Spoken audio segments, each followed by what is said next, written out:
Che Guevara, a revolutionary icon, fought for the liberation of the oppressed and became a symbol of rebellion worldwide. From his role in the Cuban Revolution to his controversial ideology, Che's legacy is as complex as it is powerful. In this video, we'll dive into the life, beliefs, and lasting impact of one of history's most recognizable revolutionaries. Che Guevara, a revolutionary life. Ernesto Che Guevara, born on June 14, 1928, in Rosario, Argentina, became one of the most iconic figures in 20th century history. His life, ideas, and revolutionary activities have inspired generations of activists, intellectuals, and freedom fighters around the globe. His journey from an ordinary middle-class Argentine to an international symbol of revolution is marked by pivotal events, ideological development, and a relentless drive for social justice. Early life and formative experiences. Che Guevara grew up in a well-off, but politically engaged, family.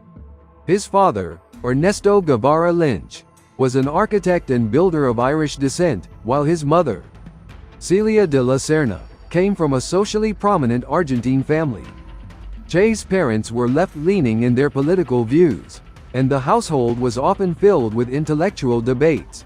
This atmosphere sowed the seeds for Che's future political inclinations. Despite suffering from severe asthma throughout his life, Che was an active and adventurous child. His illness, however, didn't prevent him from engaging in physical challenges like rugby, swimming, and hiking.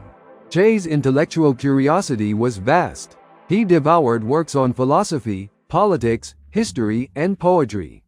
He was particularly influenced by Marx, Engels, and other socialist thinkers. In 1948, Che began studying medicine at the University of Buenos Aires. But his studies were frequently interrupted by his desire to explore Latin America. His travels across the continent deeply shaped his worldview. The most influential of these was his 1951-1952 motorcycle journey through South America with his friend Alberto Granado. This trip exposed him to the widespread poverty, inequality, and exploitation across the continent. His experiences among the marginalized populations solidified his belief that systemic change was necessary to address social and economic injustices. Awakening to revolution: the road to Cuba. After completing his medical studies in 1953, Che left Argentina and embarked on further travels through Latin America. In Guatemala, he witnessed firsthand the CIA-backed coup against the democratically elected president Jacobo Arbenz, who had attempted to implement land reforms that threatened U.S. business interests. The coup had a profound impact on Che. He became convinced that the United States and global capitalism were primary forces in perpetuating inequality and oppression in Latin America. It was here that he fully embraced Marxist ideology and began to think of revolution as the only viable solution to social injustice.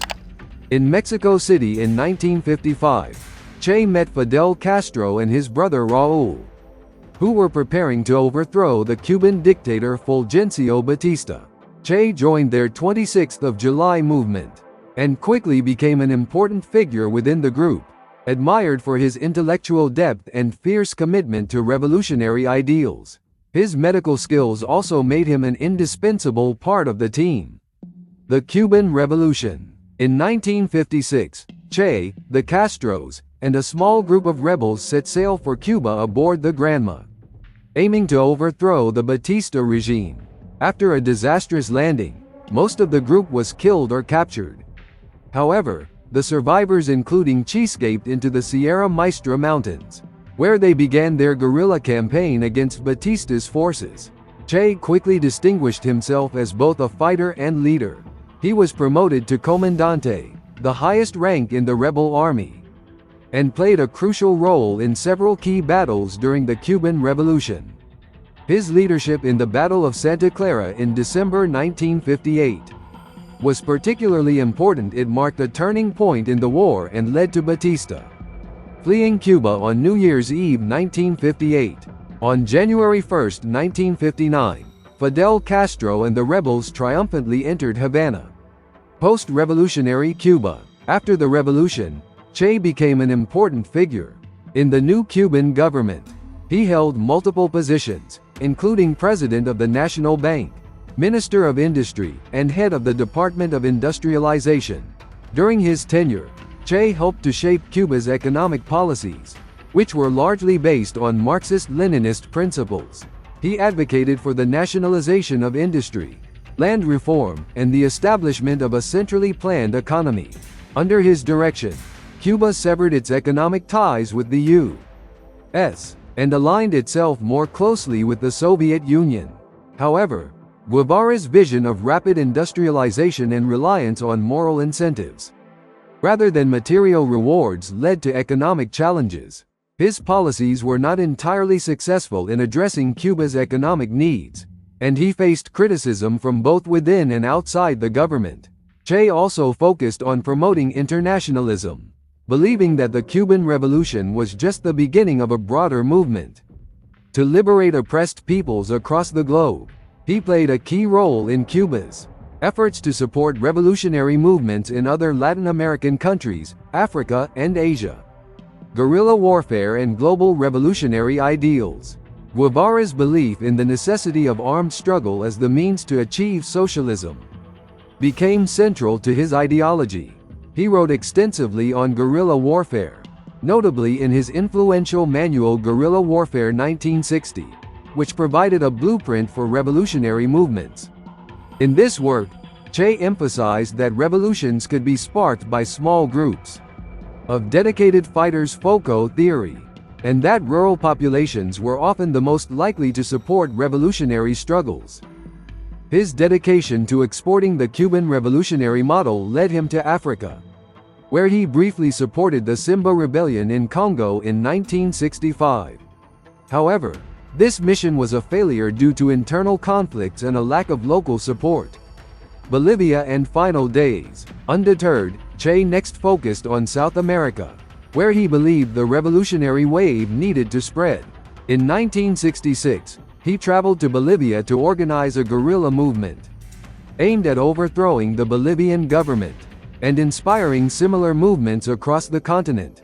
Che and his small group of fighters, however, faced numerous challenges, including a lack of local support, logistical issues, and betrayal by the local Communist Party. In October 1967, Guevara was captured by the Bolivian army with the help of the CIA. On October 9, 1967, he was executed in the village of La Higuera. His death, rather than ending his influence, cemented his status as a martyr for revolutionaries worldwide.